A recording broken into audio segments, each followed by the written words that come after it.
Hello, everyone, and welcome to another episode of Reselling Rhythms. In today's video, we're going to discuss so you want to become a reseller, sell online. We'll discuss some various insights about the different platforms, how to get started, and my guest Randy and I will kind of delve into little intricacies and things that we feel are important, the pluses and minuses of the various platforms, and why reselling is a great career, whether it be full-time or part-time. So if you're a reseller or interested in becoming a reseller, then you're in the right place. I normally have another reseller one I interview every Wednesday at 7 p.m. Eastern. As you said earlier today, Randy is my guest. So we'll get right into it. I'm just going to say hello to a few people in the chat, and we'll get into the meat and potatoes of the show. Just going to say hello to a few people. I know Sharon was in the chat earlier. Sharon, thank you for being here and moderating. R1J1 List. Jules, thank you for being here. Appreciate you being here. I know Mike Flipping Goodies this year. Thank you, Mike. Appreciate you. And also Lisa's in the house. So like I said, to typically say every show, I don't want to keep the people watching the replay waiting. So let me get right into this, and we'll bring my guest in, Randy. And then we shall get started, guys. Hello, sir. Hope I had you muted there for a second. There you go. Try it again. Okay. Hello there, everybody. Now we got you. Well, Randy, first, when you give me like a 30-second recap of who you are, you're an Alpine PA, and touch a little bit about your business. yeah, I'm pretty much a wholesaler. I used to be a manufacturer. I roasted coffee most of my life. Started the whole flavored coffee business back in the early 70s. Pretty much then went to online. I basically been selling online since pretty much the early days, through when eBay was just a fledgling, decent sized company, not a really large company. But when things were so tough, they used to have to drive around the country and try to get people to sign up to sell on eBay. So they physically drive around the country and try to recruit sellers. Yeah, I have a T-shirt from the early days. Okay. They used to give out bottle openers and T-shirts and. Okay. So like grassroots marketing. Yeah, it was a totally different company back then than it is now, and I've seen a lot of growth, a lot of good things.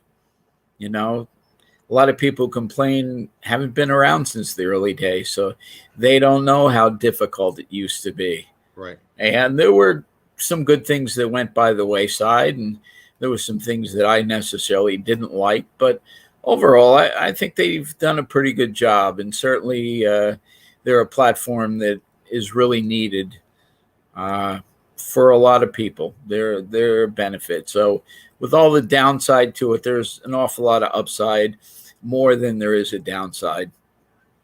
Well, we're going to discuss, basically about selling online, and then we're going to get into, again, guys, I sell 99% on eBay, so I'm going to gear it towards eBay, but we're also going to discuss some of the other e-commerce platforms, and we're going to get into the pluses and minuses of selling online as opposed to selling in a brick and mortar.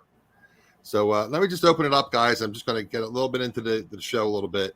Some of you are, obviously, most of you here right now are experienced sellers, but I do have some newer sellers that, watch the show. So we're starting at the beginning, guys. So basically, when you first start out, you want to find products to sell. The best place to start is your home. Look for things that you haven't used in 6 months or more. Maybe clothing that doesn't fit, jewelry you no longer use, books, collectibles, vintage newspapers and magazines, video games, etc. The old saying, if it's free, it's from me. Start out with items you already have before you start purchasing or investing in inventory. Next, you want to decide what e-commerce platforms you want to sell on. And we're going to get into this a little bit right now, guys. The various e-commerce platforms, obviously eBay, which we talk about and we will talk about in detail. Amazon, Macquarie, Bonanza, Poshmark, Etsy, Walmart, which Randy sells on Walmart and Mike in the chat sells on Walmart, Facebook Marketplace, etc. In my opinion, eBay is a good place to start. It's one of the easiest platforms to learn. There's lots of information out there on how to sell on that platform. And we begin, you don't need to purchase a course. There's plenty of free information / videos out there. So Randy, why don't we get into a little bit into the various e-commerce platforms? And why don't you talk a little bit about, your the pluses and minuses and what platforms you're selling on currently? Well, I'll tell you what, I'd like to actually start a little bit before platforms. Yes, please do. I hear a lot of people who say, well, I'd really like to get into brick and mortar. I mean, I'm already selling online, and my opinion is that's really a bad way to go. Brick and mortar is old school. And you know what? You don't realize the headaches that are involved, all the inspections. And those inspections aren't only, once in a lifetime. I've had to change light bulbs from from fluorescent lights to ceiling fans. I had to have 4 inspections in one of my locations. I had 13 retail stores. Okay, I went through health departments and the environmental resources and licenses and inspections, and they come and check my fire extinguishers once a year. You're paying heating bills, you're paying rent. It always goes up, it never goes down. I one time had the electric company in Allentown owe me $14,000. They were a customer, and we changed something to have a regular monthly bill that would be the same all year round. Well, they decided that that's not for commercial. So what they did was they turned my electric off at one of my stores. And the total amount the electric was for was $7. They wouldn't let me pay the $7. But because the $7, when they said, well, you can't pay this, they shut it off. There's a whole host of nightmares. Okay. I mean, I don't really want to go into it. So certainly online for me is the way to go. There's more headaches than you ever want. There's insurances, there's people who are just waiting to sue you. And I don't mean just one. And there's, if they trip and fall and their kids are misbehaving and they break things, and it's just an utter nightmare. Now, I mean, and I had some very good stores. I had some extremely profitable stores. Okay. And still the headache is not worth it. A manager leaves the door open, and at 3:00 in the morning, the police call you. And instead of saying, just let it open, no, you have to get up at 3:00 in the morning and go and lock the door.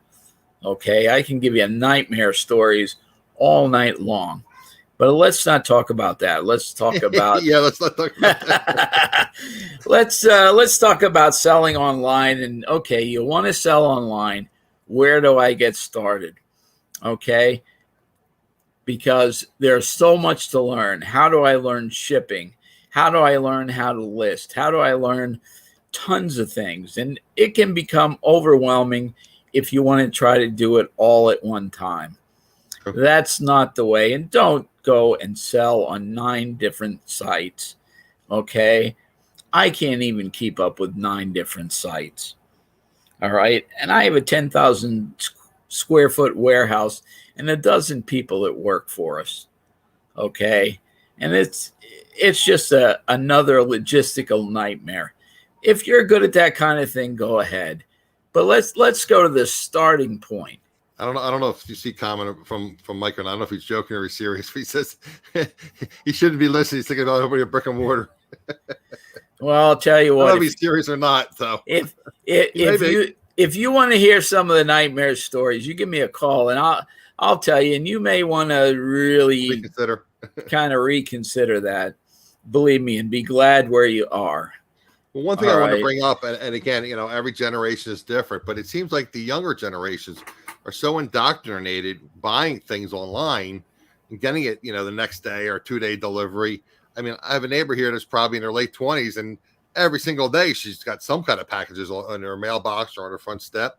And with the pandemic, let's just multiply that by 100-fold. People are just so used to, even older people are so used to ordering online now. And again, with what's going on in the world, they don't have to go in the retail stores. They don't have to expose themselves to possibly problems. They can order online, delivered right to your house. I needed a certain product last year. It took me 9 hours to find that product. Okay. This is the third largest city in the state. All right. So, and we have retail stores all over the place. Right. All right. I went to 17 stores before I finally found what I was looking for. When I got back, I hopped on a line and it took me exactly 4 minutes to find it. And I found it at half the price I found it at the retail stores. Michelle's making a great point. Some things you just can't find locally. Yeah. You know, I sell a product that is pretty much only really used in this area. So grocery stores don't really carry it throughout the country. Okay. It's light. It's fairly inexpensive. And I sell 4 pallets of it in a week. Now, I only sell it during Thanksgiving. But many people who grew up here have to have it because that's a Thanksgiving tradition. Like a traditional thing, right? Okay. Each one of your areas, wherever you live, they have those things that you can't get anywhere. And there are tons of people who used to live there who live somewhere else now, and they can't find it. And you know what? It's about selling some local products, and I saw there wasn't any profit in it. But like, you know, again, like with Wawa's opening up in Florida, I mean, you know, people miss the tasty cakes and the local, you know, local goods products. Sure. I didn't realize that Wawa is in several foreign countries as well. Several foreign countries. Yeah. I wasn't aware of that. I love Wawa stores. You know, well, isn't their corporate's up near you somewhere, right? Yeah, it is. And I get really good service because they're not that far. Guys that you're on from the area, Wawa's a convenience store, and that now they're adding gas stations, and they're like on every corner anymore. At least in the Philadelphia, Delaware Valley area, they're everywhere. They're taking over the world. pretty much all over the East Coast. Right. You know, so I have 3 probably within a mile and a half of me. Yeah, I have 3. I have 3 that are less than a half a mile. Less than a half a mile. Yeah. So I live in a pretty good area. I mean, right. You know, I probably have 16 different grocery stores. Holy cow. Here, and most of them deliver. I rarely go to the grocery store anymore because almost everybody delivers. Even Chick-fil-A delivers here from Chick-fil-A, not Wendy says a lot of Wawa's in Florida. Yeah, they're a fairly good store. I mean, you know, I wouldn't say they serve the best of everything, but I would say they're a cut above. But anyway, back to we don't want to talk about e-commerce. And what about the various platforms again? You know, you just not recently, and you tell me it's like your 1-year anniversary on Walmart now, right? Yes. I think it was either just over or just under 10,000 sales in the first year. That's so it was pretty nice. I have some nightmares with it. You know, it's certainly a platform that it's growing, and it's a large company, and with anything there's going to be growing pains, I'm sure. Yeah, they make changes and they don't really let you know. So, you know, I had a week when I had 30 some items that went out of stock because when I went to restock them, they had changed the way you do it. But that's one of the nightmares you're going to have with e-commerce. I wouldn't actually recommend starting on eBay. In fact, no, where'd you recommend starting? I would recommend starting on volunteering to work for somebody for nothing who is another e-commerce seller. Okay. Be upfront and honest with them exactly what you want to do. Say, look, I want to sell e-commerce. Okay. I'm willing to donate my time to you so I can learn how to do it the right way. I don't want to sell your products. You know, I want to sell what is something that I have a passion about. But let's face it, most of the people who start, even in Washington, okay, start by volunteering their time. Right. Okay. And, you know, the best way to learn is to do it. Okay. Sure. But to do it with somebody who is But knows what they're doing. Is doing it already kind of knows what they're doing. knows the ins and outs. Yeah, I I had a guess if you get that, apprenticeship, whatever. Yeah, I had a friend. His name was Dr. Julius R. Attorney, Manti. right? Okay. Dr. Manti was 94 years old when I met him, and we became friends. But Dr. Manti had a student. His name was Randolph Yeager. He was 64 years old. Okay. There used to be a time when people would go through things called a journeyman or, and work with other people until they learned the job. Now, these people were Greek grammarians, okay? They basically were the people who wrote the books on certain languages. All right. But it's the same way with anything else. Right. So the best thing to do is see if you can find somebody in your area. They don't have to sell what you're planning on selling, but at least that way you get the logistics down. You learn the listing, the sourcing, the listing, the shipping. And I don't know of anybody who doesn't have a death pile that could be attacked by. I admire people that don't have, well, I'm going to call it a cash pile, but I admire those people. That really wouldn't like somebody to come around and help them with it. Maybe they have a death pile because they really hate what they have, kind of like those jeans. Well, you and I were discussing pre-chat when you get into that a little bit about passion and reselling. Why don't you get in that a little bit? Yeah. When you're going to start out, you got to start out with something that you have a passion about. Maybe you're a retired plumber. Okay. And there's always hard to find plumbing parts. Okay. Because all you can get is whatever is at Home Depot or Lowe's. Mm-hmm. No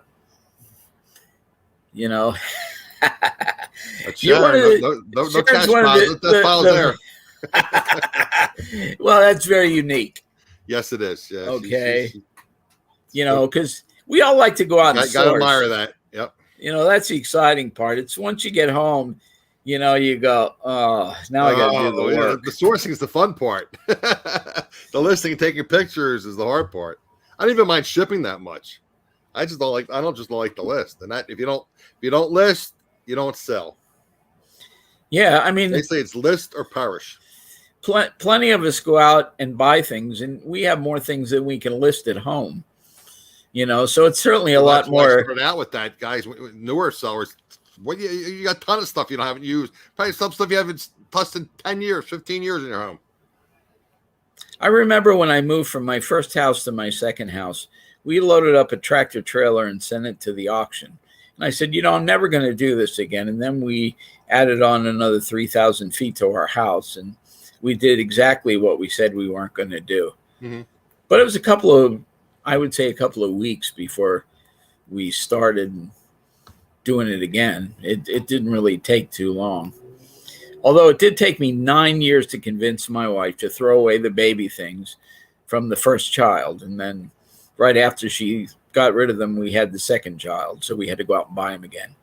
Well, it's funny, guys. I'm lining up again. Let me reiterate. I'm always looking for resellers to come on and join me as guests. I'm going to have Joe Philly Picker.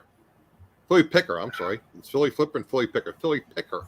Joe's going to be on next week, and he does this part-time, very successful, and I'll let Joe share a story with you. But basically, he's doing this to help pay for his private school for his kids. He works a full-time job as well. But it's funny, you're talking about kids' clothing, and he was out there. His latest video was he was sourcing, and he was looking at some children's athletic shoes. I'm thinking, did they really sell? And like they were selling them like Salvation Army for like $10 or $12. It's like, I wonder if there's any meat on the bones. Because I never really pick up children's shoes. I never see any decent athletic shoes, period. And I'm not going to pick up children's shoes, so I don't know nothing about children's shoes. I guess I could, punch it into the eBay app. That's another thing we get into later on about, make sure you have the eBay app installed on your phone. And if you do Amazon, have the Amazon app, et cetera, et cetera. But I guess there's a market. I mean, I go to all these yard sales. There's kid clothes everywhere. And my understanding is it's difficult to sell children's clothing, especially used children's clothing. I think it's difficult for some people to sell some things while other people can say they sell the exact same thing. And, and be very successful at it. Right. That's why I have difficulty with, well, this item is a dog, it doesn't sell. But other people say, yeah, well, it does fairly well for me. And that goes back to having a passion for what you sell. Okay. If you have a passion for something, it's probably a good chance that other people do too. Just that they have the passion to buy it. Well, like I had Anthony on, and he's in the collectible cards, sporting cards, and that type of thing. He's passionate about it. In fact, he's even started another company with somebody else where he's grading cards. So he enjoys that. That's his gig. He loves it. He just went out to a convention, I think in the Chicago area, possibly. But he really loves it. So he's listing that stuff and sourcing that stuff, and to him, it's pleasure. It's not work. What's the saying? If you do something you love, you never work another day in your life, or something, so to speak. Well, that is true. Paraphrasing, but some of us are really unemployable, and we do fairly well. It's just that we're unemployable. We like to do things our way, and with selling online, you can do things your way. True. And if you fail, it's up to you, and don't be afraid to fail. Henry Ford failed. Multiple Amazon times. failed the first time they put up an auction site. Right. I know. I was on it. Involved when they first opened up? Oh, yeah. I was one of the top sellers on the site. Okay. And then all of a sudden, they just shut it down because they just had too many issues and too many problems. And they went back and rethought it and redid it again. I don't necessarily think Amazon's going in a good direction.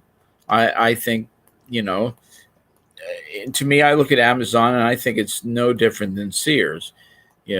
Sears had its heyday. Sears was the best. Everybody looked for the Sears catalog. Okay. Even if they used it for toilet paper, it still had a use. Right. All right. But Sears is gone. Okay. Whoever thought that Sears would go? I mean, Sears sold houses. They sold cars. They sold virtually everything. Yeah. Gee, doesn't that not sound like Amazon? Yeah, it's true.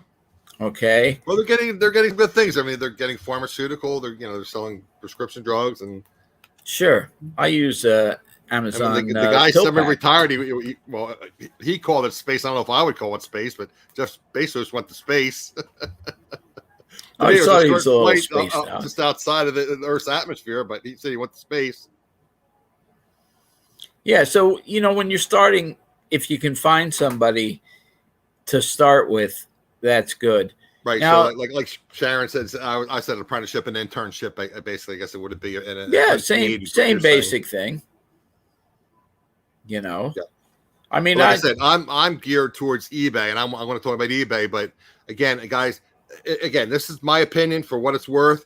I would probably stay away from Amazon and Walmart in the beginning because it's a lot more complicated than some of these other sites. And like you and I were discussing, Poshmark is kind of more social. You have to share your closet, and it's kind of involved, Yeah, I think eBay is a good place to start, or Macquarie. For me, Poshmark is good if you are good at social media. Right. If social media is your thing, Instagram, then yep. I think you would enjoy and be successful on Poshmark. Okay. There are plenty of other sites where you don't have the exposure personally. Okay. You have Macquarie. Okay. They don't have as much, they don't have as much buyers on Macquarie. But if you get too many buyers all at one time, you're going to fail. Okay, you're going to forget where you have things. I'm sorry, go ahead. It's just you can only do so much. Maybe later on you'll be able to do it faster, more efficient. But in the beginning, don't rush yourself. You'll just burn yourself out. That's the other thing I would recommend too, guys, is learn one platform really well. Don't try to spread yourself too thin, and then you're juggling out of stocks. Maybe you sold something on eBay and you have a list on Macquarie and you forgot to take it off Macquarie. When you're first starting out, start slow. Learn the basics, and I'm going to get into the basics in a little bit, but I want to discuss this section a little bit about the different selling platforms. When I have my guests on, I always ask them, what platforms do you sell on? What are the pluses, the minuses, advantages? Like I said, Poshmark, I think you have to be kind of a, more in the social, sharing things, on Instagram and maybe Pinterest, etc. Whereas eBay, it's more, finding the right thing, pricing it right, and list. When I had Chris on last week, closing the show, I said, Chris, guys, if you're not subscribed to Thrift Shop Hustler, great guy. Again, guys, we wanted to support Wendy and Adam with their charity auction. And Wendy's in the chat. And I'm very happy for you, Wendy. You did so well. And I want to thank the reselling community that came out and supported Wendy and Bob, and also Adam and his wife. So I thought that was tremendous. But I did list Chris's American Cancer Society eBay store in the video that he just did with me last week. So, guys, if you're looking and you just have nothing better to do, again, it's a great charity. Chris is a super guy, and I consider him a friend. And so, check out the American Cancer Society eBay store. I would appreciate it. I'm sorry, I tell you, I'm ADD. I forget to mention things that when they come to my mind, I gotta mention them. That's okay. I get that way too. Right. All right, so let me get into a little bit more into like the intricacies about things. And again, guys, these are kind of more beginner, but again, Rainey and I discussed what we want to talk about. We thought this would be helpful, and maybe you guys will gain some things. And again, we're having some side chats around it too, so there's more intermediate stuff as well.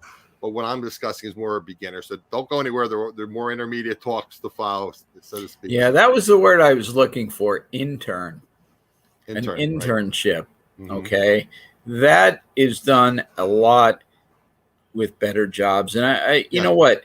Sometimes people are willing to pay you even for an internship. His son, I'm not exactly sure what he did, but he got an intern. Again, he's in the Poconos, and his son was working, I think, up in New York City somewhere, right outside New York, and he got a very good paid internship right out of high school. He didn't even have to go to college.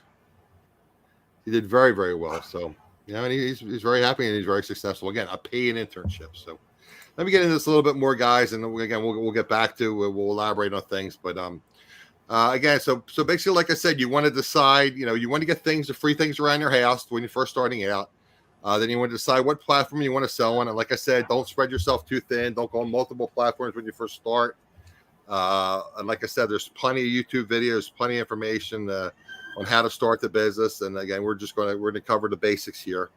The next thing you got to do is you have to set up your account and/or accounts. Again, that's pretty straightforward. You enter your personal information, banking info, etc. One thing you do need to do is come up with a store name, which for some reason I found difficult to do, me personally. I ended up paying homage to my mother, who taught me the value of getting a bargain.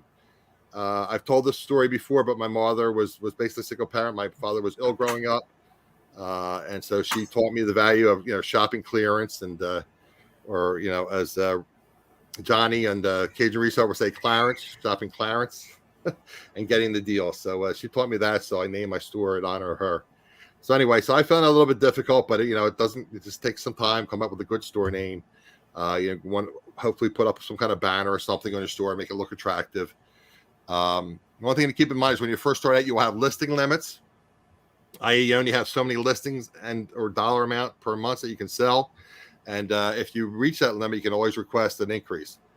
eBay will reevaluate that monthly. With eBay, you can also start out with a free account. I believe back in the day it was 50 free listings. I think they're still doing that. You're getting 50 free listings per month. So basically that's 50 free insertions per month. The starter store is 250 auctions and 250 fixed price listings. Basic store is 1,000 fixed price and 250 auction. Premium store is 10,500. An anchor store is 25,000 and 1,000. And an enterprise store is 100,000 and 2,500. God bless you if you have an enterprise store. I didn't write down the cost of subscription, guys. I'm just going to do a share screen with you real quickly to show you the cost. If you're not familiar with it, the cost of the to go on eBay and the various subscriptions. And it does a little comparison as well on that. So I'm going to bring that up for you now, guys, right now. Let's see here. While you look that up, I'm going to tell you what my opinion is. Go ahead. Not that it's worth anything. I'm going to put this on full screen so the chat can see this a little bit better. Go ahead. You can talk. You can talk over me. My opinion is that you want to start out with a starter store. Okay, at least a store gives you a lot better way to organize what you sell, and it gives you a lot clearer picture of what you're doing. It's just I just think it's a better way to go. I found it to be a lot easier. And when I first started, I again, I was very small, and I used the 50 free listing. I only did that for like 2 or 3 months. I mean, just to get my feet wet. But basically, guys, here are the fees. You can see, and again, if you pay yearly, there's a discount. Starter store with a yearly subscription is $4.95. Basics $21.95, premium $59.95, $299.95 for the anchor, and $3,000 for the enterprise. And again, I told you about the various insertions, and then there's additional fees. It doesn't vary that much. I mean, if you have a premium store, you're only paying 10 cents. Additional when you reach that limit. The other stores, it's 25 and 30 cents. One thing I did want to bring up, and again, they talk about final value fees between 3 and 15%.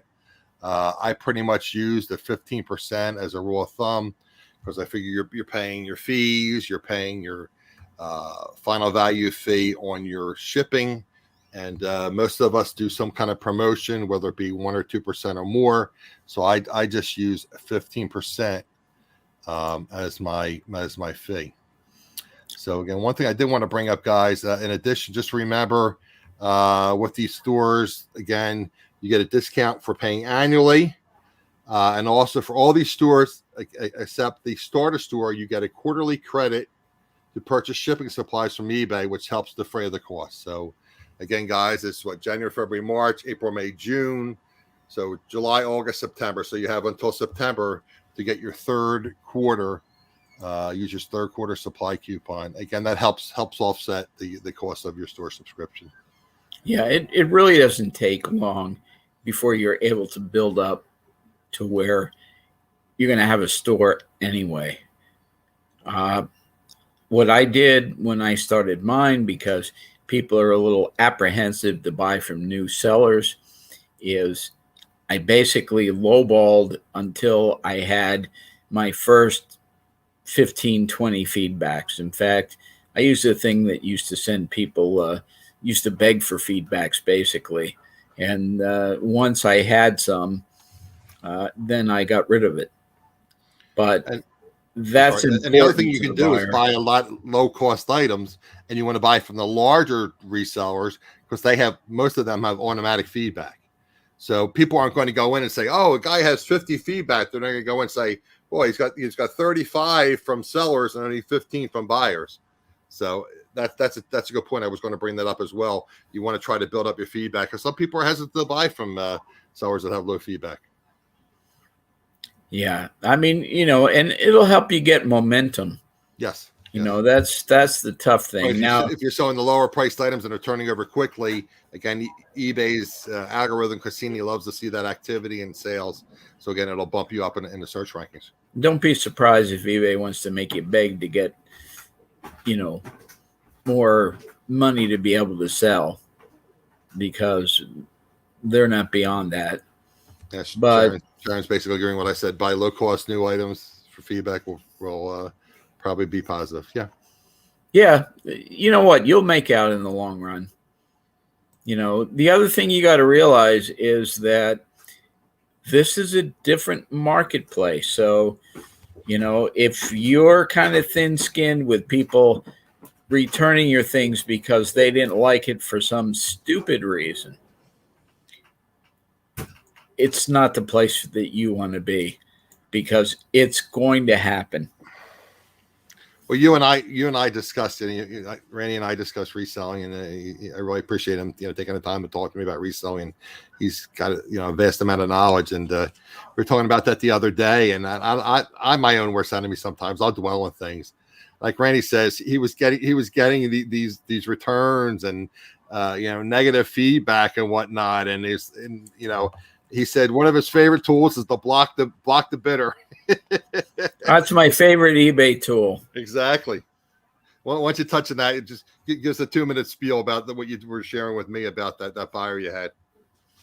Well, which one was that? I forget. I've had so the one many that wanted of a them. deal, and then you said I'll never ever buy from you again. Oh, You yeah, blocked him, yeah. And he came back and begged you to sell to him. I had somebody who wanted me to do all these special things, and you know what? My wife continually beats me up about doing it. She said, then we got to jump through all kinds of hoops. And I keep thinking, you know what? Every time you do something like that, it always turns on you. So anyway, this guy sent me a thing, and he said, I'll never buy from you again.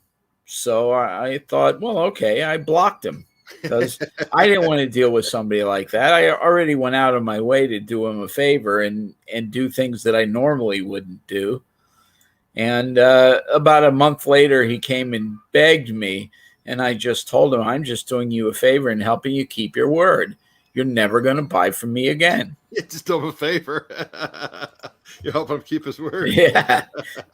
And, I have a thing where I get returns from Walmart. They don't even tell me why. They just send them back. And you know what?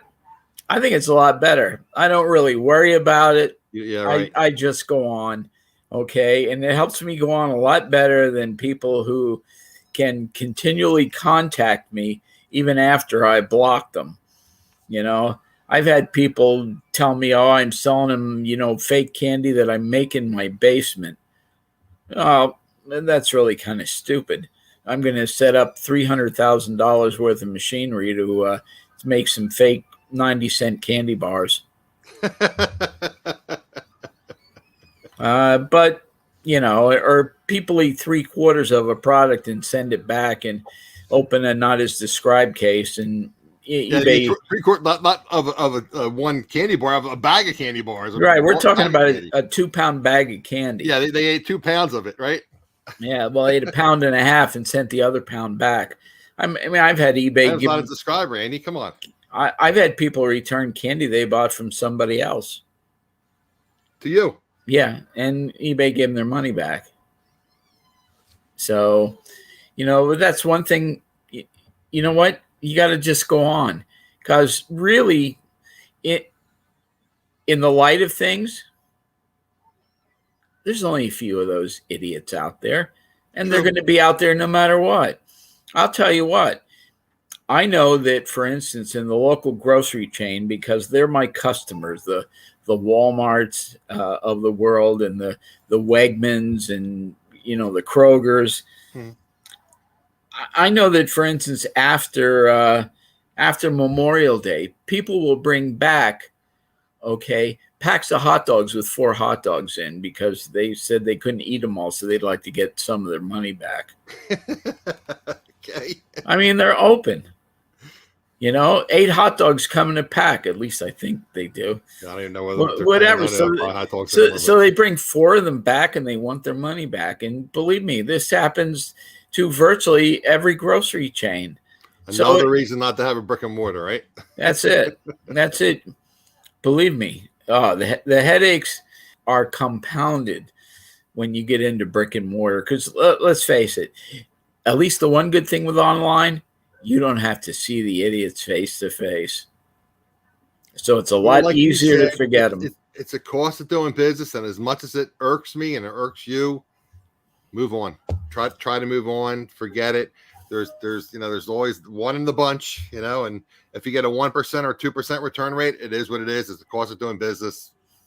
Eat it. Yeah. I used to think that, the counselors at eBay were really arrogant when they told you, you know what, that's your fault if you don't add that in to your plan in doing your business. And it is kind of arrogant, but at the same way, it's true. Well, again, it's frustrating, but they're 100% right. It's the cost of doing business. It's going to happen. Yeah. There's people out there that are just going to take advantage of you, or like I said, time and time again, I tell you, I don't like selling clothes. I mean, I'll go back to my jean example. Ship out a pair of jeans, they don't fit. The customer says, they don't say they don't fit. They say, and again, I have the measurements in the description. They say, oh, the color is not right, or there's this little tiny fault. They won't say tiny fault. They say there's this big, huge fault. Item not as described, ship it back, you know. And let's face it, at some time in life, we all have basically done that. It just gets more irritating when people do it to us. We just don't see it in the same light. But I think I've probably done that before. I try not to. I watch a YouTube. I tell you, I watch a lot of YouTube, shows on how to be a better YouTuber and whatnot. And the guy's really in the tech. And he says all the time, buy this from Amazon. If you don't like it, you can send it back in 30 days. It's like, no, don't do that. So that's the mentality that people have. If you're not ready to do that, you're not ready to sell online. Mm-hmm. Okay? Because it's going to happen to you. Absolutely. All right. There are great stories, and there are things that you're going to buy for 30 cents and sell for $300. And, they're few and far between. You're not going to get rich quick, but you might still get rich. Not just as quick as you. Reselling's hard work. What's nice about reselling is you can be a stay-at-home parent. You've had disabilities or illnesses, or you don't have transportation. It's difficult if you don't have transportation. I guess you can have somebody, take you to thrift stores and yard sales and whatnot. But and you can have the postal carrier pick up your package at your door. Hopefully, if they do that anymore. But I mean, you can work from your home. So all you need is an internet connection, a cell phone, or a computer. There's always a way to make money. Okay. No matter what you do, and there's always a way. You know what? Out of everything that bad happens, sometimes things good come out of it. I'll tell you what, in some ways, I love the pandemic thing because everybody delivers to me now. I don't have to waste my time to go out. I can be a lot more productive. I work from home, and I've talked to plenty of other people who work from home. My daughter ran into a problem the other week. Her neighbor set his house on fire. That also burned down 2 other houses, which one was my daughter. Okay. She lives with me here now. All right. I learned quite a few things. All right. She's going to find a house. She's going to make out better. But she's also now helping me to do what I need to do to get caught up with things that I've kind of been putting off, or at least not able to catch up with. Okay. I'm able to teach her because this is just as well for her. How do you get started? I don't want my daughter to be a clone of me. I want my daughter to be her own person. Okay. Right. She has 2 kids. All right. They need her time, but they also sleep a lot because they're not even 2 years old.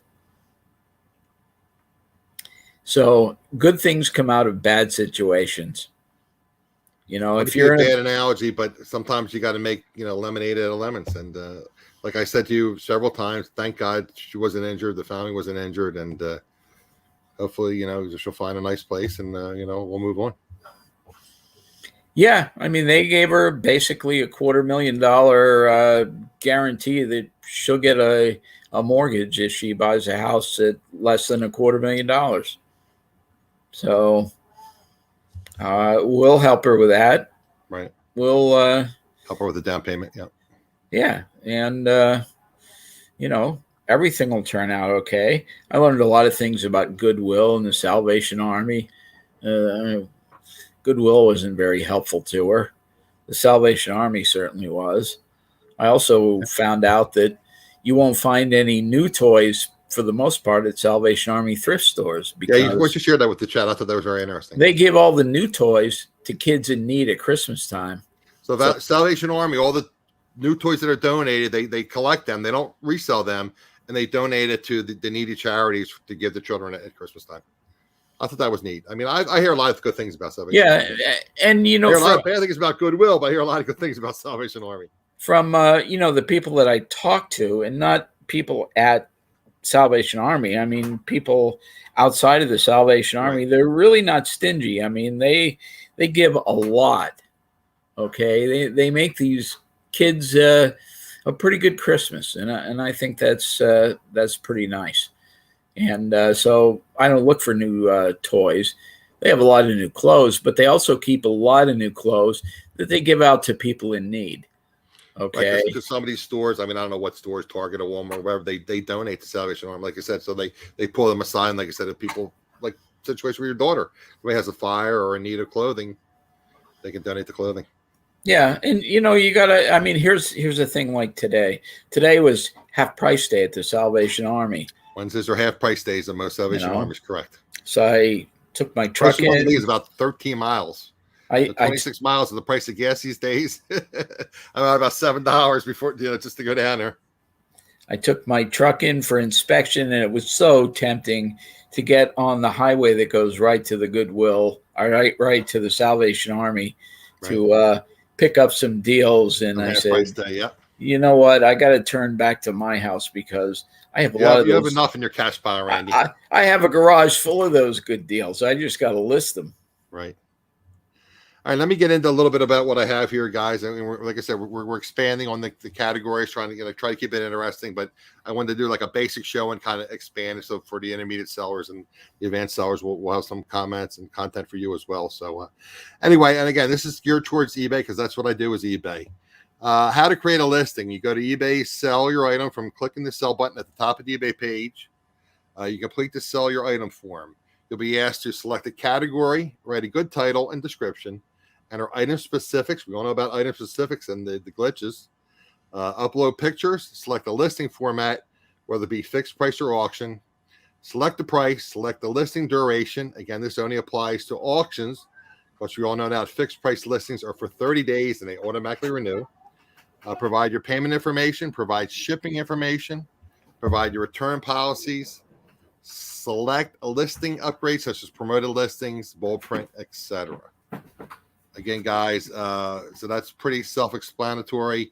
Again, you want to take good pictures. You have up to 12 pictures per listing.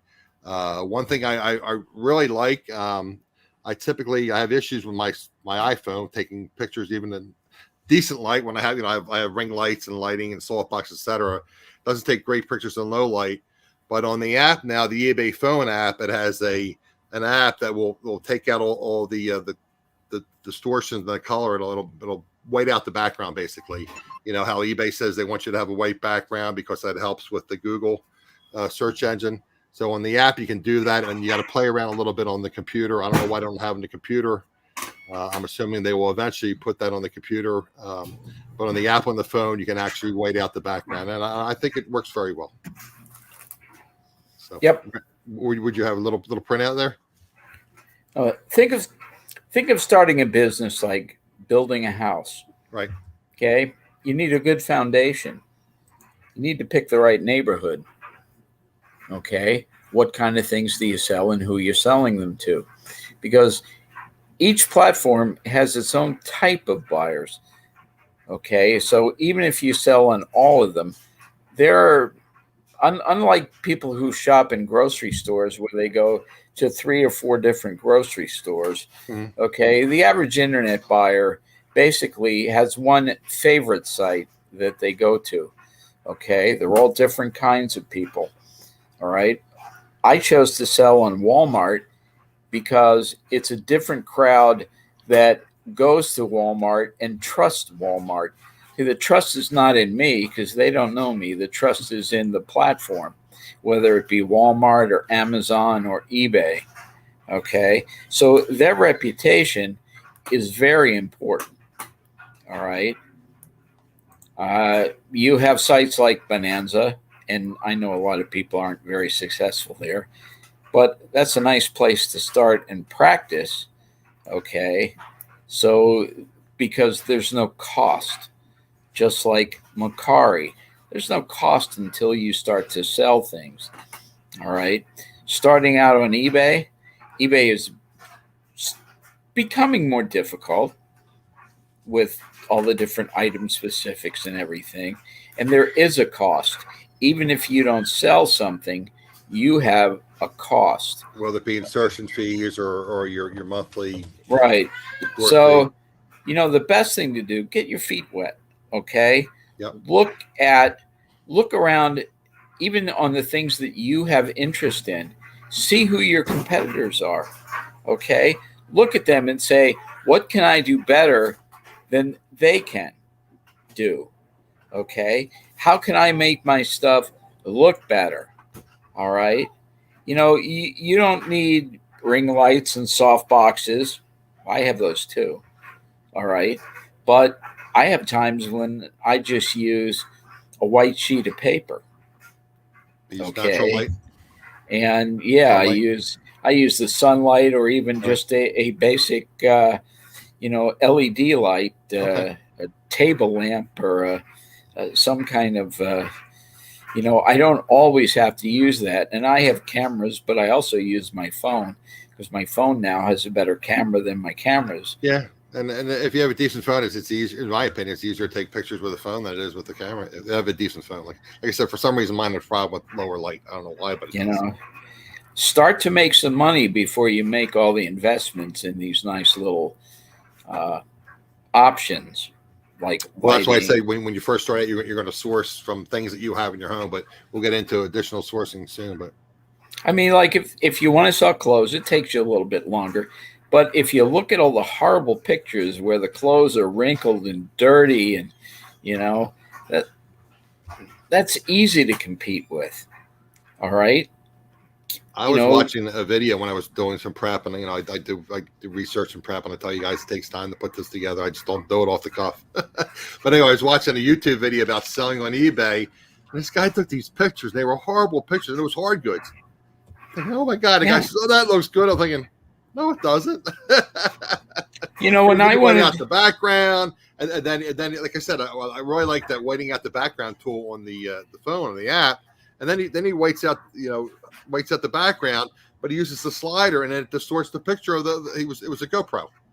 And the color was all off. It's like, it's not a good listing. But like you said, there's a lot of bad listings out there.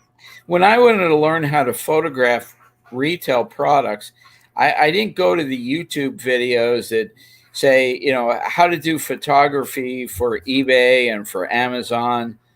Okay. I went to the YouTube videos that really just talk about photography. Okay. And some of them were way over my head, but some of them gave me some really good tips on how to lay things out and how to make things look better. And it really improved, what I'm selling, how to make pictures that are virtually the same size, that you don't have one little picture and one really huge picture. Right. And there's just a lot of things to learn. Okay. Again, but you learn it as you do. But again, like I said, I mean, I'm looking at this guy's pictures like, I don't purport to be an expert, but I have common sense. They are not good pictures, my friend. The thing it is, you do the best you can. Okay. You will improve over time. Oh yeah, like you said, if you improve your phone or camera, or you improve your camera, your lighting, etc., improve your backdrops. If you build a light box or you buy a light box. Sometimes you just need a little encouragement. Like I remember when I was about 12 years old, in the height of getting into puberty, and two 15-year-old girls wanted to teach me how to roller skate. I'll tell you what. I was worried where you're going there, Randy. Thank you. We keep it rated here. I learned how to roller skate, and later on got invited, to join the Warriors in roller derby. Okay. I didn't do it because that. They wanted you to do roller derby? Yeah, that stuff isn't fake. It's actually pretty real. Yeah. Oh, yeah. And a friend of mine joined and got pretty beat up and was in the hospital half the time. But well, we mentioned Anthony Pittsburgh before. He was a professional wrestler, so now he's reselling. You do that for so long. Yeah, even though it's fake, they're still getting slammed and thrown around. You're not the best at it in the beginning, but as time goes on, you'll get better if you stick with it. And Absolutely. It doesn't matter if you sell full time or part time. Right. Go at your own pace. Right. Don't let people push you somewhere where you don't want to go. If you don't feel comfortable, don't do it. Right. You know, there's enough bad sellers. And the problem with bad sellers is it makes the good sellers look bad. Right. Okay, let me get into the shipping, guys. And again, this is pretty much basic stuff. Most of you are probably familiar with this, but for the newer sellers, again, after you sell the item, you listed the item, you sourced the item, you listed it, it's sold. Now you got to ship it. Make sure you package the item carefully. Use the proper materials such as bubble wrap, box filler, plastic bags, boxes, etc. Purchase and print postage at your own home. Again, guys, for the newer sellers, you can save a lot of money doing this.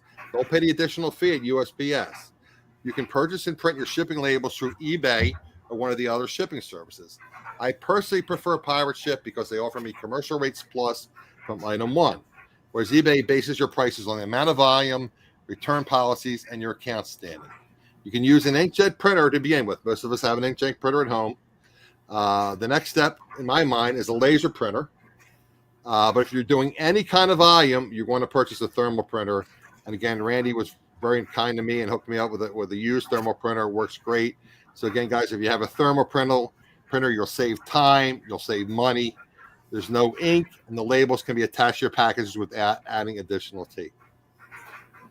Randy, you want to comment on that, or we move on to the next? Yeah, I think it's the best way to go. I mean, I use a Zebra printer. I have 4 of them that I use just in my home office, and another 5 or 6 that I use at my warehouse.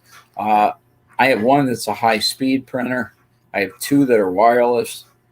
Okay. But that's not for smaller sellers. Not necessarily the wireless. You have a full-fledged huge business. But guys, if you're doing any kind of volume, do yourself a favor, get the thermal printer. It's so much easier. You just you have it hooked up to the computer, you print it out, you peel it off, slap it on, boom, you're done.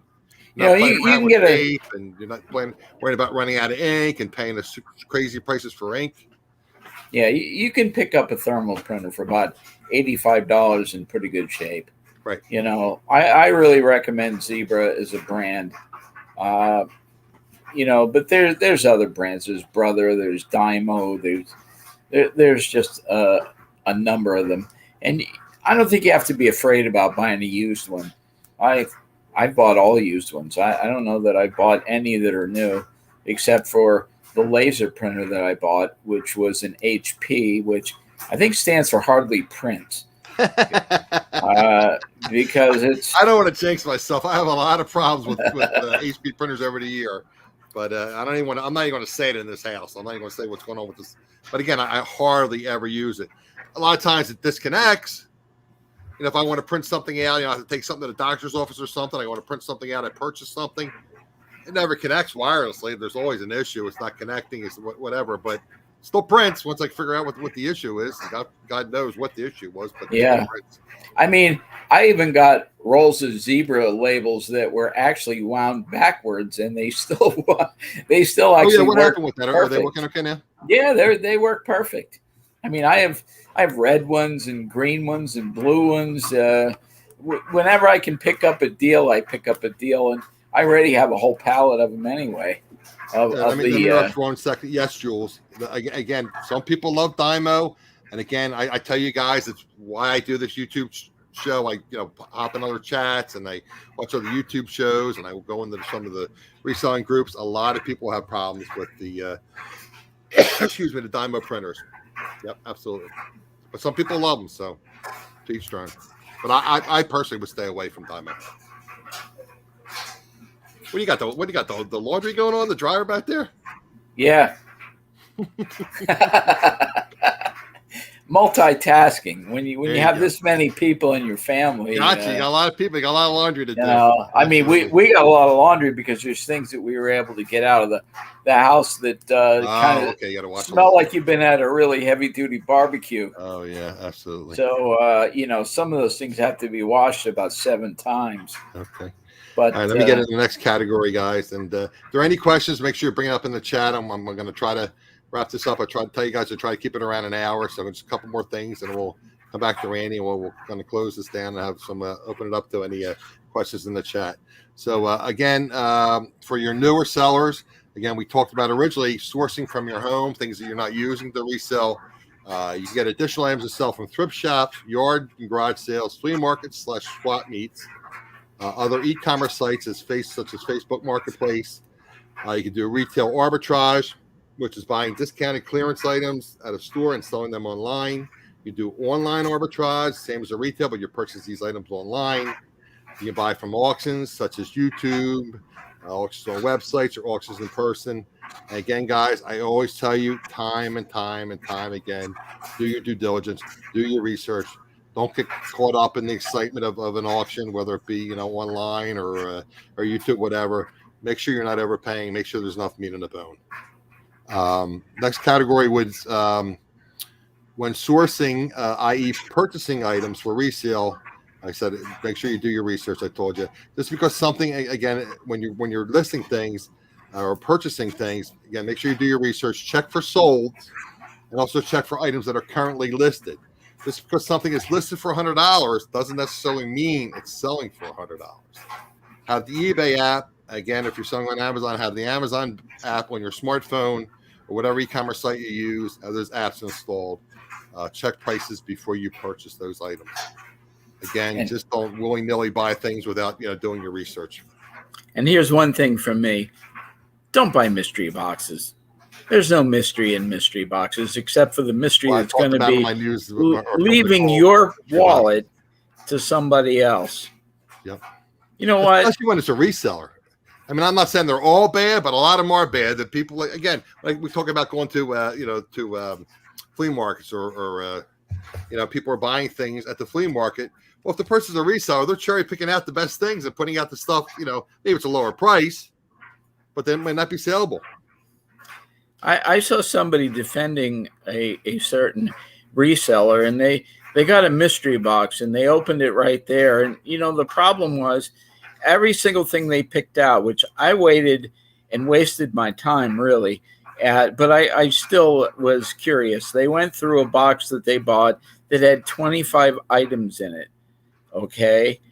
And the items were 5% below the listed retail price. Now, after you pay the fees, okay, there you go. They're going to lose more money than they ever put into it, not including the waste of time, because the stuff really had to be refurbished, okay, and should have sold instead of for $8 and $9, which they paid for every piece. Every piece should have been about 62 cents. Jules is talking about setting, as it came up in the chat. I'm kind of half monitoring the chat, trying to multitask like you're doing a watch. I'm trying to monitor the chat. Talking about setting up the zebra printers, and you remember I had an issue, but my issue was because it was built for FedEx, right? Right. I swear it took me like 12 hours to hook that thing up, but now I got hooked up. It works great. Yeah, there's a couple. You have to find the proper drivers. I mean, there are a lot of YouTube videos on how to hook them up, but you got to research and find the proper driver. Yeah, there's a couple of programs out there that are actually put out by Zebra that make it, at least the ones that I have, when you set one of those programs up, they have them all. Right. And the one program you told me to use was a fee-based program. It said at one point it was free, but now it's fee-based. Yeah, I didn't realize that it turned into a fee-based program, but there are plenty of people who even look for the guys who sell them used. They'll be able to tell you. Yeah, absolutely. But yeah, again, I love Zebra Print. I think it works great. Yeah. Are there any other questions in the chat, guys?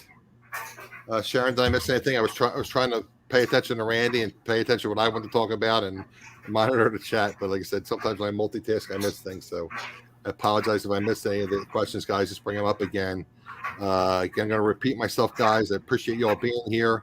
Again, there's costs involved in this. If you're getting any kind of value, I have buy me a cup of coffee, PayPal, etc. I'm also doing the Amazon affiliate links. If you purchase something through Amazon, even if I have some reselling tools and, talking about shipping and et cetera, you don't have to actually purchase those reselling tools. If you click on the link for 24 hours, Amazon will pay me a small commission. Doesn't cost you anything additional. Helps me out, Amazon will send me a few pennies, but it all adds up.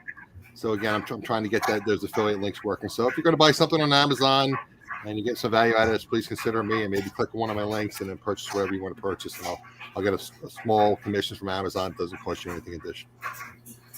Were there any other questions? What do you want to know? How long Randy's beard is? That's Craig's question. He's being silly. I don't know. I actually cut it every once in a while, but I have about a foot or two. Do you use product in that? I was talking to somebody on one of the reselling chats. You got to use some product on that beard. No. Natural like that? Yeah. Okay. Yeah, just it's tough because at a certain length you wake up in the morning and you have a mouthful of beard. And it's not all that great, but after a while you kind of learn to tie it back and control it at night. You try to control it.